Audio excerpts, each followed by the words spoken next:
सरकारला चांगली बुद्धी दे, ह्या सरकारला सत्तेवरून हद्दपार कर, ह्या सरकारला त्या ठिकाणी महाराष्ट्रातून हद्दपार कर आणि सर्वसामान्य माणसाला न्याय दे, अशा पद्धतीचा साकडा बाळूमामाला या ठिकाणी घातला.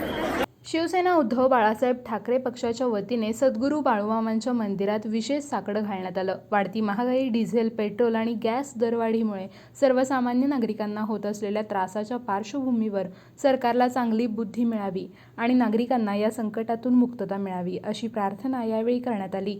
देवा बाळूमामा, महाराष्ट्रातील आणि केंद्रातील सरकारला चांगली बुद्धी दे, महागाईपासून सर्वसामान्य माणसाला मुक्तता दे, डिझेल, पेट्रोल आणि गॅस दरवाढीच्या संकटातून नागरिकांना बाहेर काढ आणि भविष्यकाळात या सरकारला सत्तेवरून खाली घसरव, अशा शब्दात आरती आणि साकडं घालण्यात आलं. यावेळी संपर्क नेते उदय दळवी, जिल्हाप्रमुख सुनील शेंद्रे, उपजिल्हाप्रमुख प्रकाशदादा पाटील, संभाजी पाटील, संभाजी भोकरे, जयसिंग टिकले, हर्षल पाटील, अजित खोत, युवराज पवार, अशोक पाटील, मारुती पुरीबुवा, नवनाथ पाटील, थॉमस डिसोजा, विमल पाटील, वसंत कांबळे, उत्तम शेटके यांच्यासह शिवसैनिक मोठ्या संख्येने उपस्थित होते.